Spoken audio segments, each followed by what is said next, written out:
여러분, 지금 오늘 패럴림픽이라 해서 장애인 평창 올림픽 오늘 폐막식이죠. 열흘간의 이제 장애인 패럴림픽이 마치고 폐막하게 되는데, 아쉬운 건 저녁 때 맨 끝에 이 폐막식에 공연하는 공연이 여러분 무당 굿으로 끝난다는 거 아세요? 굿거리로 끝나요. 참 아쉬워요. 물론 올림픽 자체는 제우스 신에게 제사하는 데에서 기원한 거예요, 올림픽은. 그런데 참 끝부분이 그렇게 간다라고 하는 부분을 제가 신문을 보면서 마음이 좀 씁쓸했어요. 안타까웠어요. 구슬한다는 건 뭐예요? 영적인 세계가 있다는 거죠. 구슬한다라고 하는 게 아니라 굿의 법원의 이게 이제 무속적인 법원 앞에서 무용무연화제가 마지막 법원을 이제 장식해서 끝난다라고 하는 거거든요. 올림픽이 우리에게 시사하는 바가 참 많죠. 1992년도 동계올림픽 때에 그때 우리나라가 처음으로 장애인 동계올림픽에 참여하게 됩니다. 그런데 금메달을 딴 적이 한 번도 없었거든요, 장애인 올림픽에서. 근데 이번에 장애인 올림픽에서 지난 17일 날 금메달을 땄어요. 그 선수 이름이 신의현 선수라고요. 동메달도 또 땄었죠. 이번이 그 크로스 컨트리 스키 남자 7.5km에서 메달을 땄는데, 금메달은 확정되고 그분이 얼마나 펑펑 우는지 감격했던 모습 여러분 뉴스나 스포츠 시간 방영될 때 보셨나요? 또 그 문재인 대통령도 응원하러 왔던 아이스하키, 거기에 그 동메달을 땄죠. 아이스하키에서. 평창 패럴림픽 이제 마무리되는 아주 그 뒷부분에 어떤 주최국의 자존심을 좀 높여줬던 것 같아요. 동메달을 따고 선수들이 다 막 목 놓아서 울지요. 아주 감격이었죠. 여러분, 10년 전으로 좀 올라갈까요? 10년 전에, 그러니까 2008년도죠. 2008년도에 하계 올림픽이었는데, 그때는 베이징 올림픽 말이에요. 그 베이징 올림픽에서 개막식이나 폐막식 때, 야, 정말 인구가 많다 해서 많은 거야. 도대체 그 많은 사람들 가운데서 인재를 뽑아서 그런 거야 하면서 참 엄청난 감동을 줬던 거 제가 이렇게 기억이 나거든요.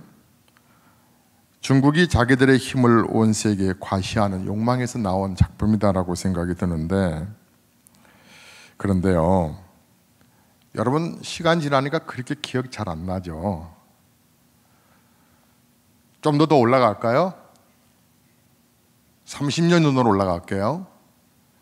1988년도 하계올림픽, 우리나라에서 서울올림픽이 있었어요. 제가 이제 군대 갔다 와서 복학을 하고 그때인 거로 기억되는데, 해외에 나가면 당시에는 이제 당신이 중국 사람이냐,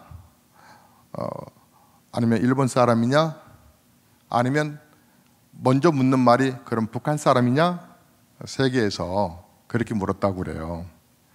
그렇게 한국이라고 하는 나라가 지명도가 작았었고 그랬었는데, 성공적인 서울 올림픽을 통해서 이제 사우스 코리아가 이제 모든 세계 사람들에게 이렇게 주목을 받게 되었고, 더군다나 2002년도 월드컵을 통해서 이제 전 세계에 우리나라의 어떤 국위가 선양되어 가고 존재감이 확실히 드러나게 되었었는데, 그때 88 올림픽 때 개막식, 폐막식이 그 당시에 상당히 세계적으로 감동이었다, 이렇게 호돌이 해서 감동을 줬었어요.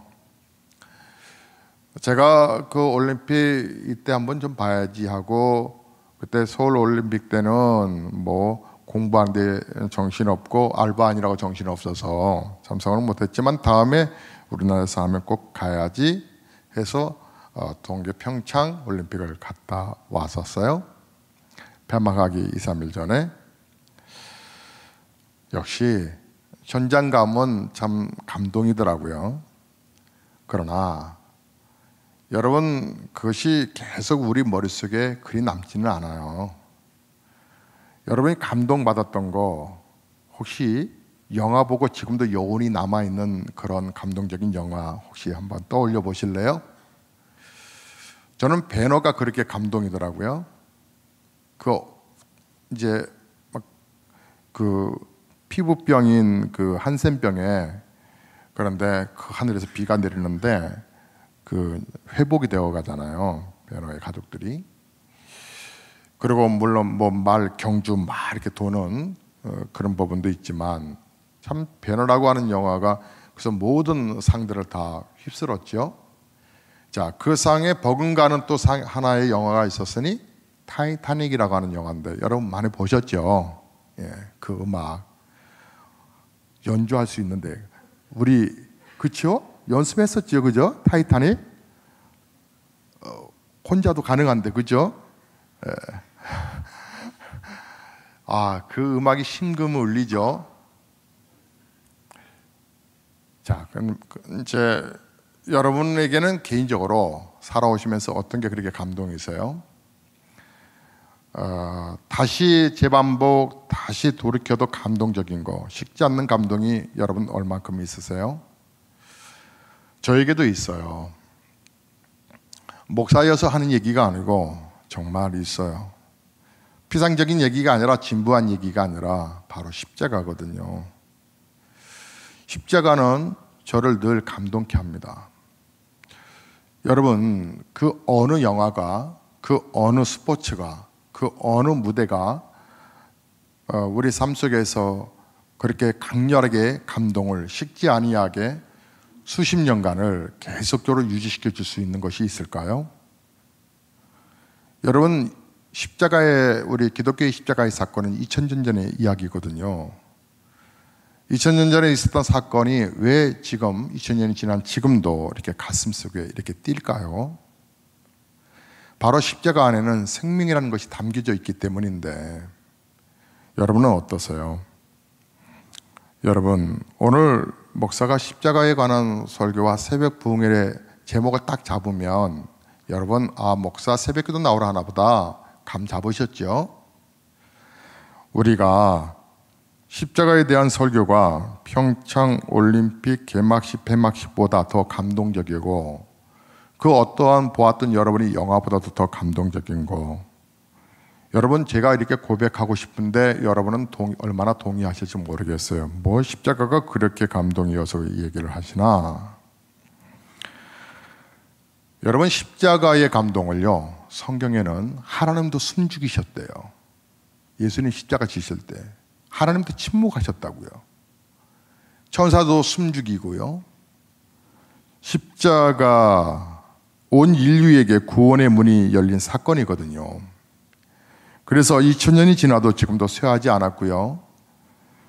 십자가의 도가 멸망하는 사람들에게는, 멸망하기를 작정한 사람들에게는 십자가의 도가 그냥 미련하게 보일 것뿐이죠. 하지만 구원을 받는 우리에게는 하나님의 능력이라는 사실인데요. 여러분, 재방송을 보면서도 감격스러운 것이 있다면, 언제나 봐도 감격스럽다면 그것은 십자가일 것입니다. 우리 성도님 가운데서 어제 아침에 전화 한 통이 왔어요. 목사님, 저희 가족하고 저녁 식사 한번 하시죠. 그것은 이제 사랑하는 가족의 이별을 준비해야 하는 그런 만찬과 같았어요.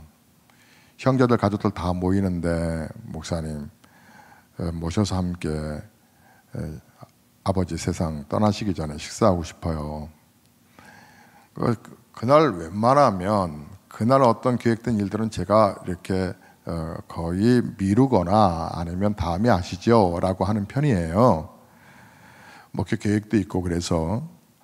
그런데 내용이 각각 차원이 좀 달라서 제가 그렇게 하겠노라고 하고 뒤에 그 목회 스케줄을 좀 조절을 하고 식사를 함께 했어요. 우리 모두는 세상을 떠나거든요. 근데 여러분 목사이기 때문에 많은 임종을 보지 않습니까? 임종을 볼 때 그 앞에서 두려워하고 불안해하는 건 당연하죠. 근데 불안해하고 두려워하는 성도에게 목사가 해줄 수 있는 말이 마지막 한마디가 뭔 줄 아십니까? 성도님, 십자가 붙잡으세요. 흔들리지 말고 십자가 능력 믿으세요. 십자가 붙으셔야 돼요 라고 하는 십자가 얘기 외에는 해줄 수가 없는 거예요. 그렇다면 십자가라고 하는 이 내포된 뜻이 어떤 의미 있는지 지혜로우시니까 여러분 감을 잡으셨죠? 십자가 안에서 바로 영생이라고 하는 것이 이어진다는 거예요. 십자가는 생명이라는 거죠. 이 생명이 영생으로 이어지는 축복의 통로가 된다라고 하는 것을 우리는 알 수 있단 말이죠. 그런데 말입니다. 십자가가 구원을 얻는 우리에게는 하나님의 능력이지만 멸망하는 자들에게는 십자가는 미련하게 보이는 것에 지나지 않는다고요. 자, 그러면 여러분이 지혜로운 사람인지 미련한 사람인지 한번 체크해 볼까요? 어떠세요? 여러분은 십자가가 하나님의 능력으로 다가오세요? 뭐 아니면 그저 그렇지 뭐 이렇게 여러분 십자가를 미련한 뭐 그걸 저기 미련한 것이지 그게 뭐가 능력이 나타나는 거야? 혹시 여러분이 그렇게 생각이 드시나요? 여러분이 십자가의 능력을 좀 더 경험하기를 원하신다면 성령의 인도하심을 받으셔야 됩니다. 같은 십자가를 보아도 사람마다 멸망으로 보는 게 있는가 하면 사람마다 미련하게 보는가 하면 사람마다 정말 능력이다라고 이렇게 말하는 이렇게 격이 갈라지거든요. 성령님께서 오늘 이 시간에 우리를 도우셔서 십자가로 우리가 더 나아가게 해주셔서 정말 그 어떤 올림픽, 어떠한 영화, 어떠한 것과 비교할 수 없는 감동이 식지 않는 그 감동 말이에요. 그 감동이 여러분에게 일어나기를 주의 이름으로 축복합니다. 요한복음 14장 26절에 보혜사 성령님께서 아버지께서 내 이름으로 보내실 성령 그가 너희에게 모든 것을 가르치시고 내가 너희에게 말한 모든 것이 생각나게 하시리라. 여러분 지금까지 바라보던 십자가에서 여러분 더 놀라운 영광의 십자가를 여러분 경험하고 싶지 않으세요? 겨우 십자가에 못 박히신 예수님만 바라보고 여러분 그렇게 신앙생활 하실래요? 예수님만 그냥 예수님 못 박히셨어 라고 하는 그 수준에서 끝나시겠어요? 구경꾼에서 끝나시겠어요? 아니면 십자가가 내포되어 있는 그 능력을 경험하고 싶으세요? 여러분이 이제 막 예수 믿으신 분은 오늘 말씀을 더 집중해서 잘 들으세요. 하지만 여러분 가운데서 신앙생활을 오래 하신 분들 가운데서 십자가 뭐 그렇지 라고 여러분 오늘 졸기로 작정하신 분들도 이제 깨어나셔서 좀 더 집중해 보세요. 여러분 오늘 19장을 보시면 예수님이 고난당하시는 거 십자가에 죽으신 거 외에는 뭐 더 보기 어려울 거예요. 누구나 다 거기서부터 시작하는 거거든요. 그러나 예수님의 십자가는 결코 예수님이 십자가에서 고난당하시는 것만 우리에게 보여주시는 것이 아니에요. 자, 성령께서 여러분을 지금 십자가의 비밀의 문으로 여러분을 인도하실 건데요. 그것은 뭐냐면 십자가 내가 예수를 사람들의 죄를 위해서 우리 예수님 십자가 지신 게 아니라 내가 예수님을 십자가에 매달았구나. 그 경지까지 가야 됩니다. 애통함을 가지셔야 됩니다. 여러분 십자가를 바라볼 때 성령님은 여러분을 아는 십자가를 통해서 여러분의 죄로 인해서 애통함을 반드시 정말 느끼게 해주실 건데요. 절대로 여러분 교회 생활 하시면서 구경꾼 신자처럼 다니시면 안 되고요. 십자가로 스쳐 지나가시면 안 됩니다. 여러분, 이 시간에 하나님이 여러분에게 지금 말씀하시는 시간이에요. 성경의 기록을 보면 말이죠. 그렇게 나와 있죠. 예수님 십자가에 못 박은 사람, 그럼 본디오 빌라도가 나와 있어요.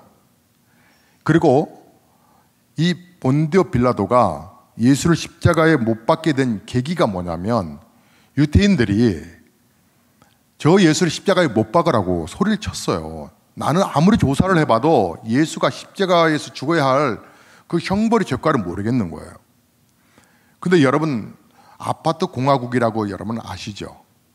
우리는요, 말도 안 되는 것들도 아파트 주민들이 다 단결해서 구청 앞에서 막 데모하잖아요. 그러면 이건 법으로 안 되는 건데 대중의 심리에 의해서 그냥 편법으로 그냥 요구를 들어줘요.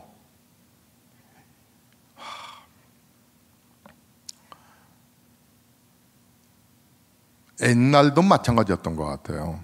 유대인들이 막 데모를 일으키는 거예요. 저 예수를 십자가에 못 박으소서. 바라바를 죄수로 오려 놓아주고 죄 없는 예수를 못 박으라고. 야, 그러면 나의 이 죄의 대가를 나는 이거 감당할 수 없어. 그러니까 뭐라고 그래요? 그 죄를 우리에게 돌리소서. 유대인들이 한 얘기예요. 그 죄를 우리에게 돌리소서. 그리고 저 예수를 십자가에 못 박으소서. 그 후의 역사가 증명하죠. 유대인들 600만 명이 독가스실에서 비누 조각으로 바뀌어갑니다. 그들은요, 유대인들이 나라 찾은 건요 100년도 안 되어요. 정식 나라도 안 해요. 트럼프가 이스라엘 방문해가지고 이스라엘의 수도가 예루살렘이라고 선포한 것으로 인해서 전쟁이 지금 촉발되는 그 계기가 와 있잖아요. 연방정부에 지나지 않는데 확실한 나라가 아닌 거죠. 그러니까 여러분, 유대인들이 왜 이렇게 수모를 당했어요? 저 예수를 십자가에 못 박고 만약에 그 죄를 물으신다면 우리에게 물으십시오. 여러분, 십자가는 단순한 십자가 아니라는 걸 여러분 잘 보셔야 되는데요. 여러분, 패션 오브 크라이스트라고 하는 그 영화, 고난의 예수에 관한 영화를 여러분 보셨습니까? 그게 감독이 멜 김스라고 하는 감독인데, 이 영화를 보고 유태인들이 다 일어났다는 거 아세요? 엄청나게 막 항거하고 막 테러를 막 일으킬 정도로. 그래서 멜 김스 감독을 찾아와서, 더군다나 유태인들은 이제 기자들이 왜 이 영화를 이렇게 만들어서 유태인들이 예수 죽인 것처럼 얘기하냐고. 그러니까 멜 김스 감독이 그 오해라고, 나는 성경에 나와 있는 걸 근거로 해서 만들었을 뿐이고, 그러면 정말 유태인들이 예수를 죽였냐고. 멜 김스 감독에게 따지자 멜 김스 감독이 이런 말을 해요. 아니라고. 모두가 인류가 다 죽인 거라고. 유태인이 예수 죽인 게 아니라 모든 인류가 예수를 죽인 거라고. 그게 정답이라는 사실을 아세요? 그 단계까지 가야 된다고요. 여러분, 예수님은 나의 죄로 인해서 십자가에 못 박히신 것인데 그것이 우리를 애통하게 하는 거예요. 십자가의 도는 죄사함을 주는 능력이지요. 그러나 죄에 대한 애통함이 먼저 있어야 함을 잊지 않으셔야 됩니다. 여러분, 예수님의 십자가를 바라보실 때 여러분 마음이 애통하세요? 십자가는 우리를 죄에서 건지시기 위한 하나님이 주신 건데, 그런데 반드시 전제가 있어야 되어요. 십자가에서 죄 사함을 여러분 누리시려면, 즉 신앙생활의 은혜와 감동을 경험하시려면 여러분이 죄에 대한 애통함이 먼저 있으셔야 된다고요. 사도행전 3장 19절에서 분명히 말씀하셨어요.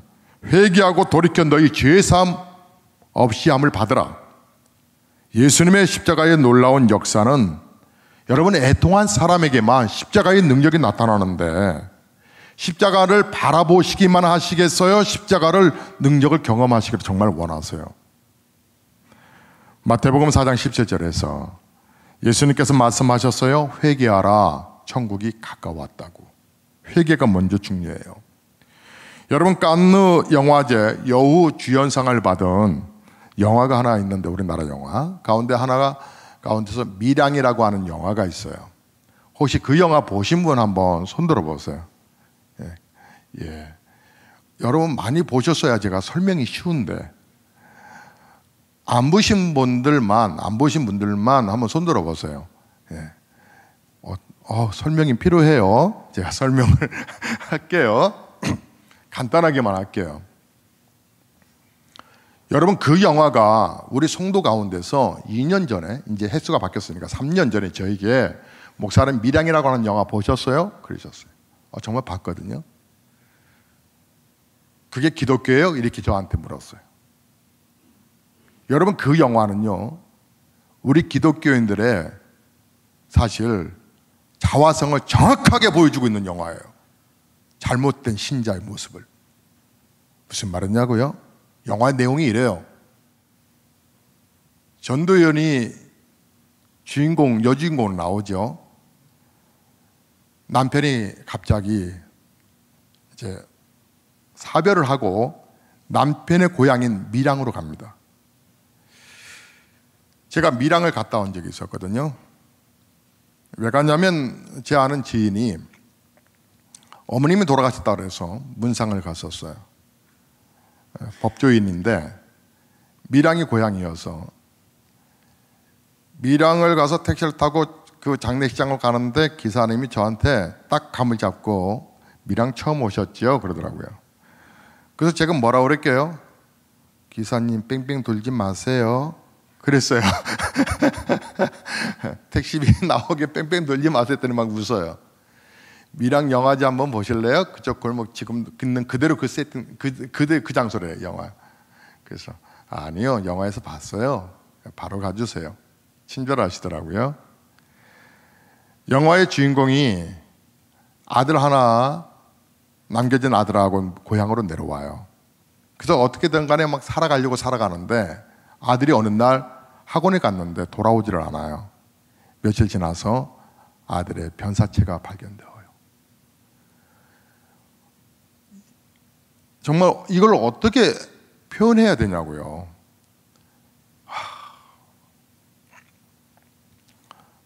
막 삶의 의욕을 잃어버리고 버겁게 하루 죽지 못해 하루하루 살아가는 전도연에게 어느 복음 전도자를 통해서 그가 부흥회를 참석하게 됩니다.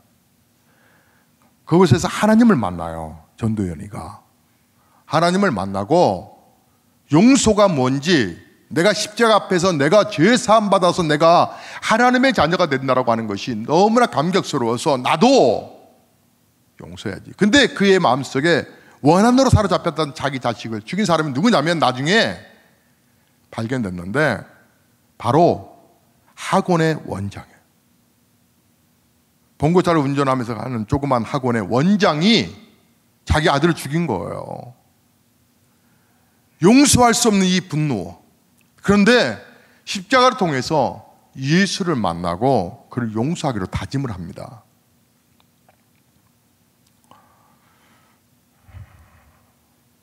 그리고 그가 가해자가 있는 교도소를 찾아가죠.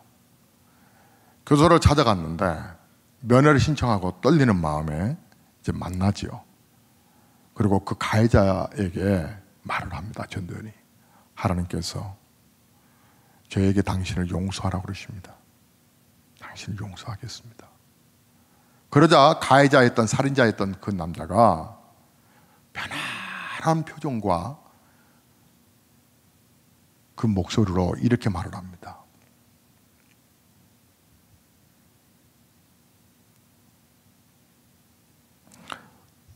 예, 나는 용서받았습니다.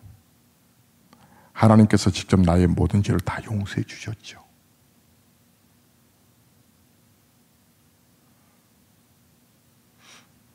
그 말을 들은 이 전도연이 미쳐버리기 시작합니다. 최소한의 그의 대답은 이렇게 말했어야 정직합니다. 죽을 죄를 지었습니다. 내가 어떻게 미쳤나 봅니다.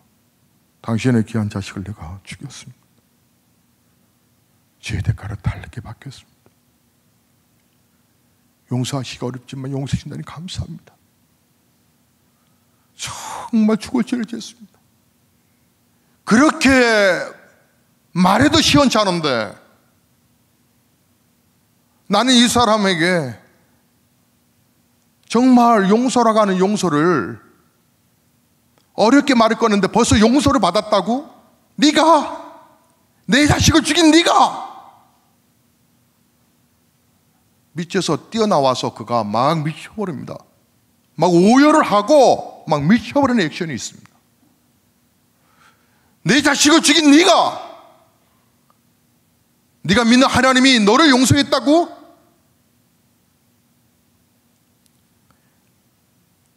이 영화는 죄사함 받았다고 하는 오늘날의 기독교인의 믿음을 이렇게 빈정거리고 있는데, 어떤 죄를 지었어도 예수님 십자가 때문에 다 용서받았다면서 자기 죄에 대한 애통함도 없이 피해자에게 잘못했다고 하는 고백 한마디 없는 그 살인자, 그게 바로 오늘날 저와 여러분의 기독교인의 신자의 모습이라고요. 주중에 우리 집사님이 운영하시는 식당을 갔습니다. 식사를 같이 하면서 운영하시는 집사님이 이런 얘기 저런 얘기 하시다가 선교에 관한 이야기를 하셨죠. 선교 이야기를 하시면서 전에 큰 식당에서 근무를 하셨는데 그 사장님은 선교지에 막 1,000만 원, 2,000만 원 뚝뚝 떼가지고 선교비에 과감하게 투자하는데 직원들에게는 그렇게 인색하답니다. 제가 그 말을 듣는데 더 이상 화가 침을 흘러서 그렇게 말을 했어요. 그분은 가짜 신자예요. 내 직원은 그렇게 인색하다고요? 근데 선교지에다가 뭐 하나 뚝뚝 해놓는 거 도대체 누굴 위해서 해놓는 거예요? 내가 이런 사람이야 드러내는 거예요?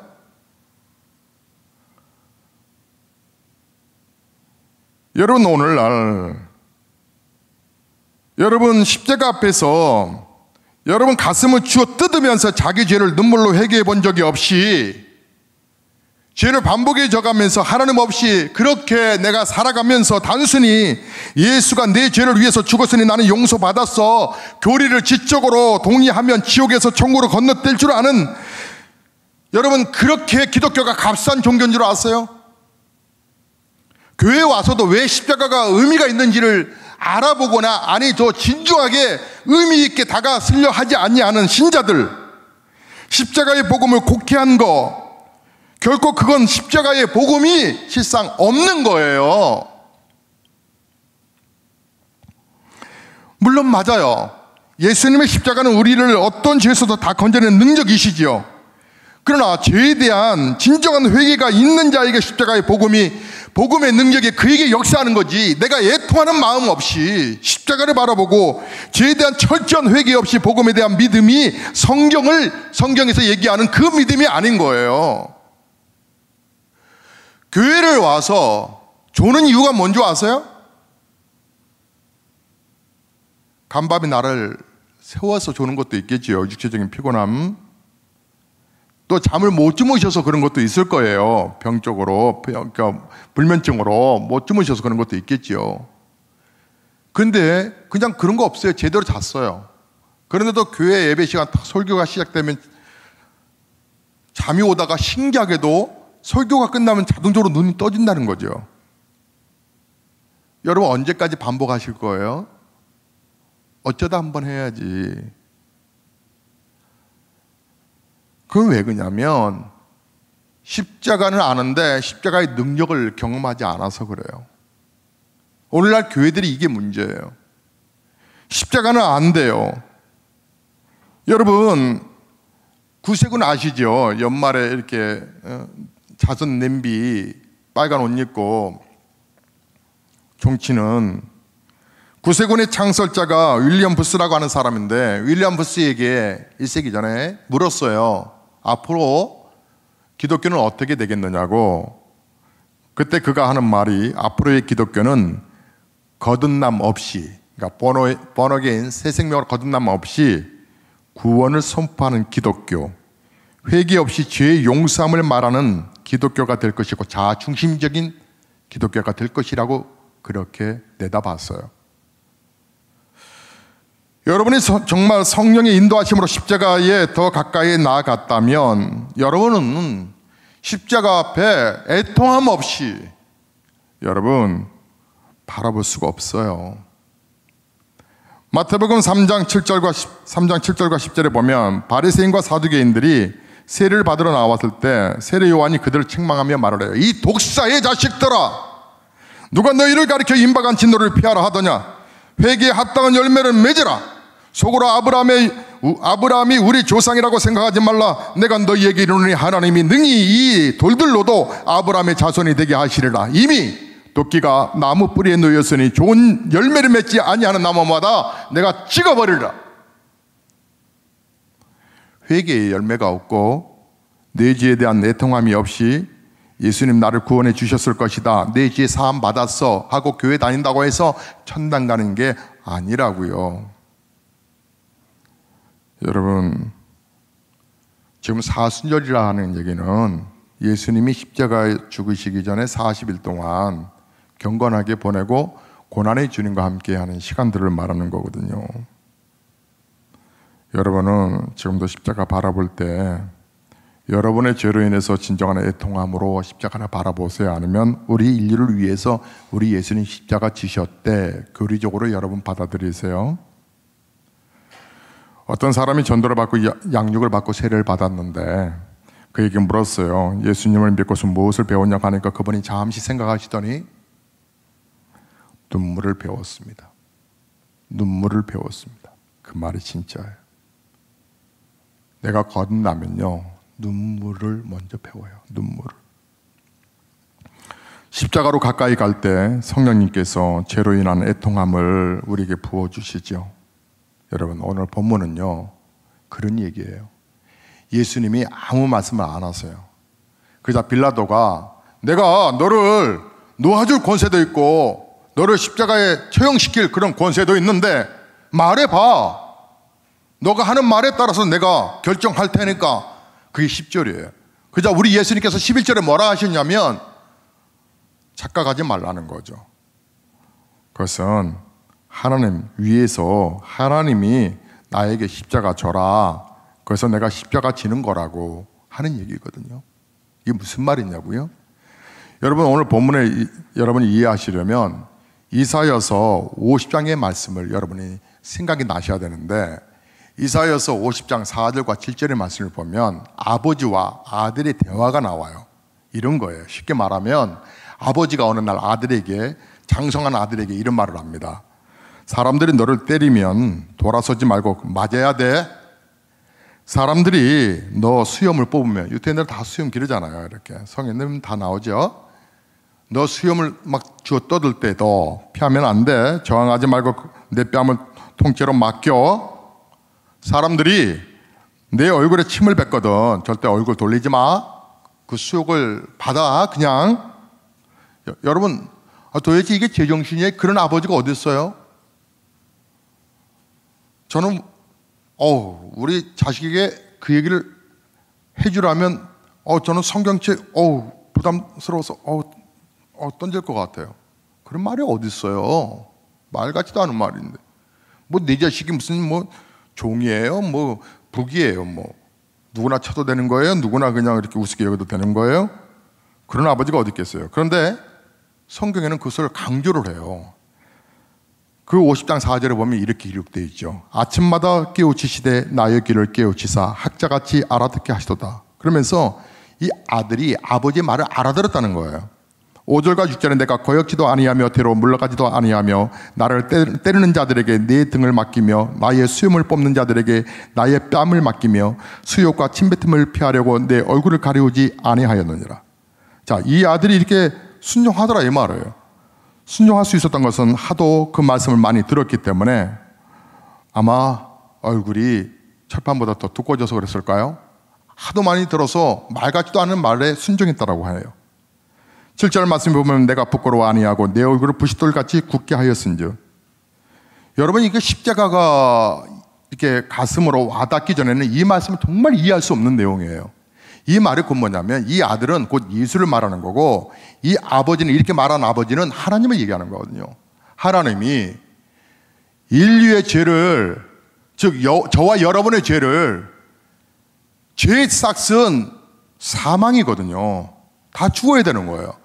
우리를 살리시고자 예수를 그렇게 수욕 가운데 넘기셨다는 거예요. 예수가 채찍에 맞음으로 우리가 병담을 입을 수 있고, 그분이 치욕스러움을 당함으로, 그리고 그분이 죽음을 당하심으로, 예수님 그렇게 하나님의 아들이신데 하나님이 그렇게 하라 했던 거예요. 그래서 요한복음 19장에서 흐르는 내용이, 얘기가 바로 그거예요. 빌라도 착각하지 마. 네가 나를 십자가에 못 박을 수 있고 살릴 수 있는 것이 아니라 위에서 하나님께서 하라 하니까 내가 하는 거야. 즉 하나님은 인간의 무기력 앞에 우리 예수님을 그렇게 무기력하게 내놓으신 것이 아니라, 하나님이 저와 여러분의 지옥 떨어질까 봐, 여러분 왜 부적 하나는 그렇게 소중하게 여기면서, 부적 중에 그 하나에는 소중하게 여기면서 왜 하나님의 말씀은 그렇게 귀중하게 여기지 못하는 가짜 신자들이 있냐고요. 가짜인지 아닌지는 본인이 알 거예요.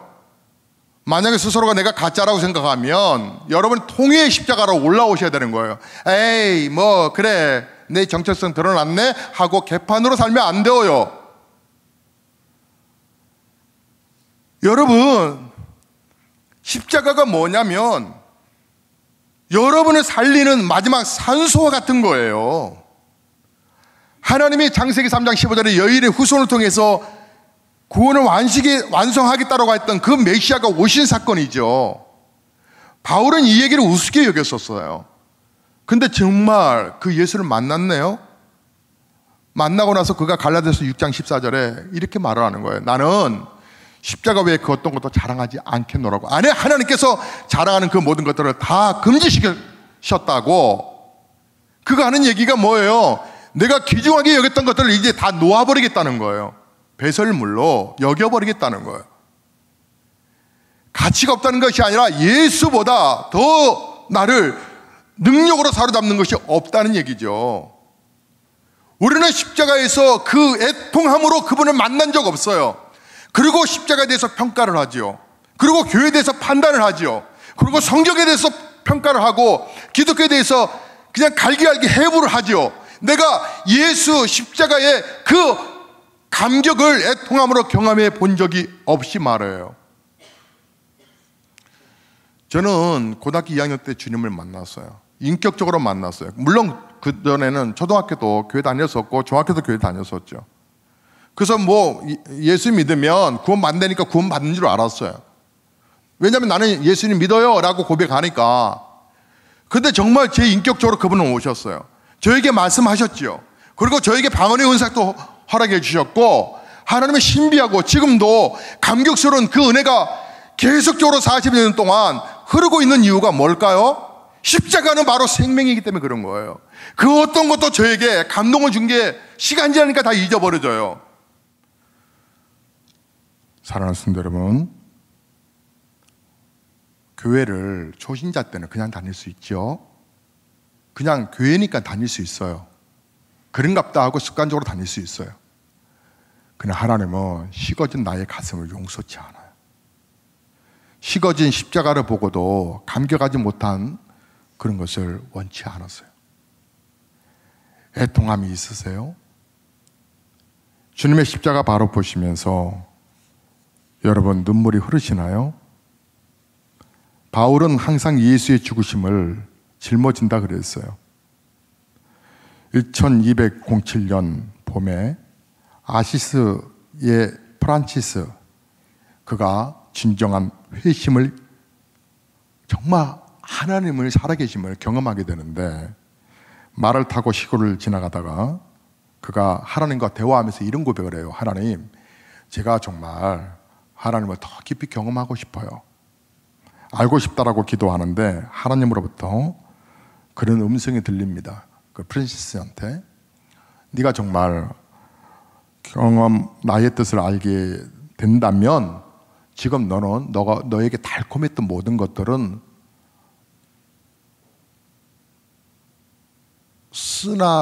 아주 쓰디쓴 것들로 바뀔 것이고, 그리고 너가 쓰디쓴 거라고 회피했던 것들을 너가 나를 경험하게 된다면 그 쓰디쓴 것들을 너는 오히려 추구하게 될 거라고. 그래도 괜찮겠느냐고 그래요. 예, 정말 하나님을 경험한다면 제가 달게 여겼던 것들을 놓고요, 쓴 걸 찾고 하겠습니다. 그 말이 떨어지기도 전에 자기 앞에 그러니까 한센병, 그러니까 문둥병이죠. 문둥병은 전염성이 있는 것이 있고 전염성이 없는 게 있거든요. 근데 뭐 보는 것으로 결정을 못해요. 판단을 못해. 보는 것으로 저게 전염병이 내게 옮겨질지 아닐지는 내가 판단하는 게 아니란 말이에요. 상대방이 내가 나 그 오는 전염병이 아니에요 라고 말하지 않는 한 알잖아요. 경험에 다른 사람과 접촉해 봐서. 그게 아니라면 그냥 상대방은 알 수가 없는 거죠. 프란치스는 자기 앞에 얼마 지나지 않아 그 한센병 환자를 만나게 됩니다. 그가 구걸을 해요. 그러다 말에서 내려서 그가 가진 돈을 그에게 전해주면서 그의 손을 잡아주고요, 주의 말씀이 생각나서 쓰디쓴 곳에 그가 입을 맞춥니다. 그러니까 손을 들고 힘내세요 라고 하는 사인인가 봐요. 그게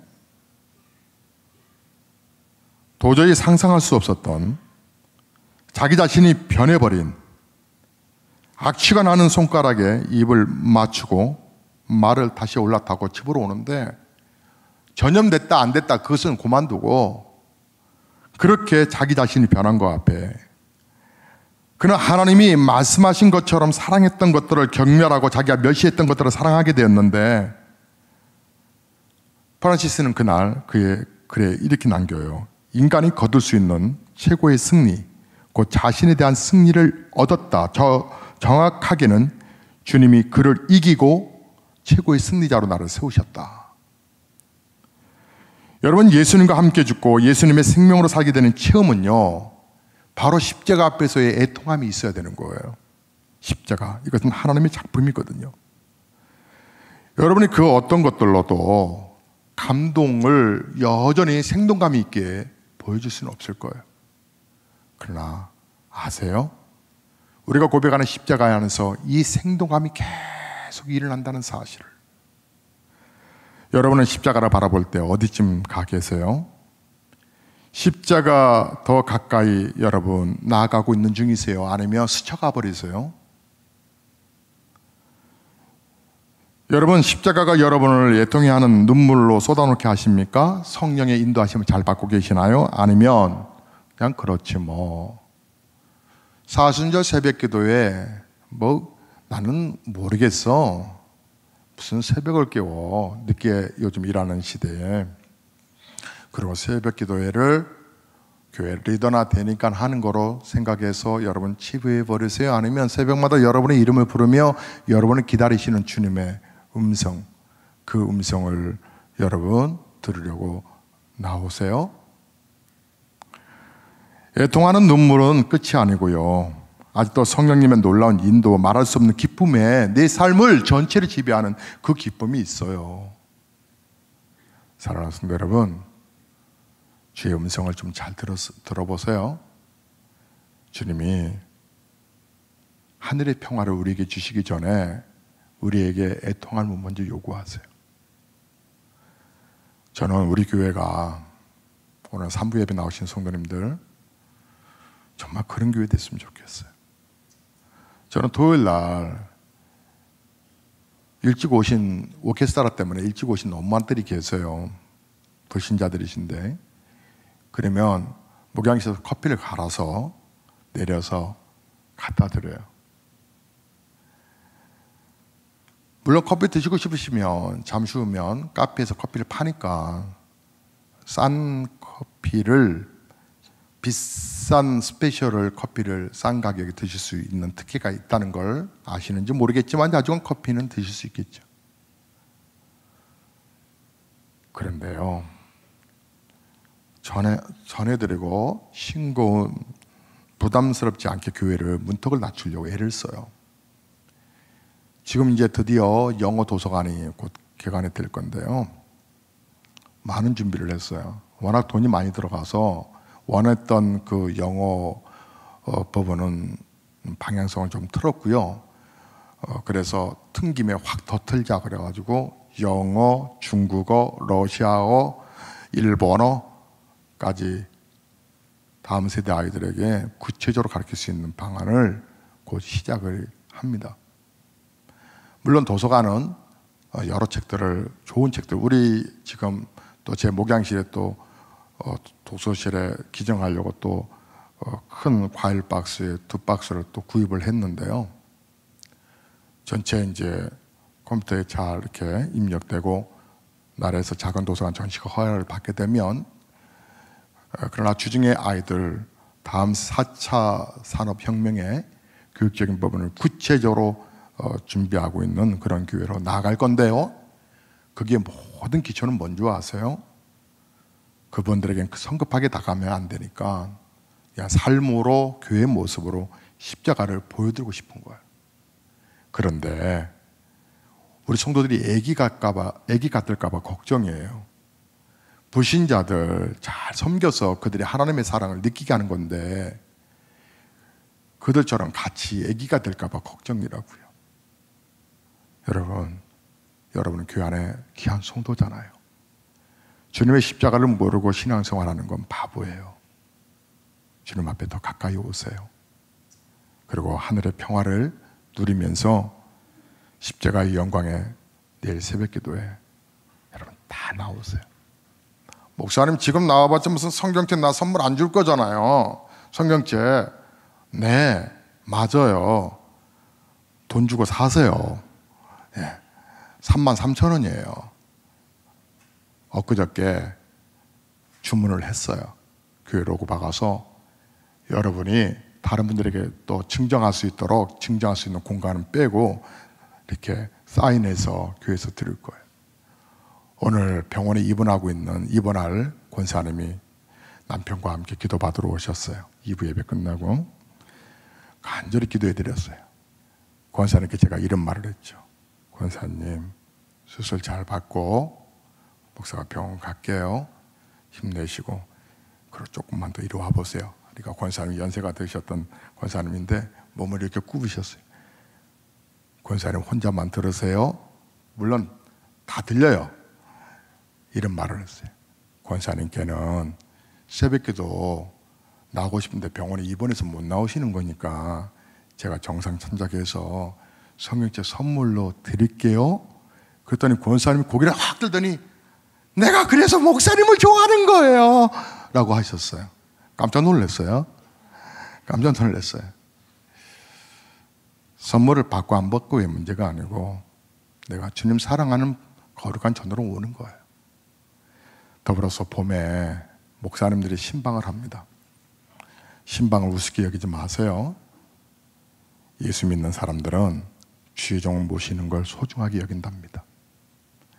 그래서 여러분 직장이든 사업장이든 여러분 여러 여건들이 형편이 어려우시면, 정말 어려우시면 뭐 순장님 집에서 신방을 받더라도 꼭 신방 받으시는데 헌금 드릴 필요 없어요. 그거는 여러분을 축복하러 가는 거예요. 그냥 교육자들이. 예전에 우리가 신방 헌금 했는데 하지 마시고 11조 하세요. 여러분 11조는 우리의 신앙 고백이에요. 11조에 다 동참하는 100% 동참하는 교회인데 정말 우리 아이들을 소중하게 여기는 교회, 그리고 우리 모두가 궁극적으로 십자가의 영광을 누려가는 저와 여러분 되시기를 주의 이름으로 축복합니다. 우리 찬송하시죠.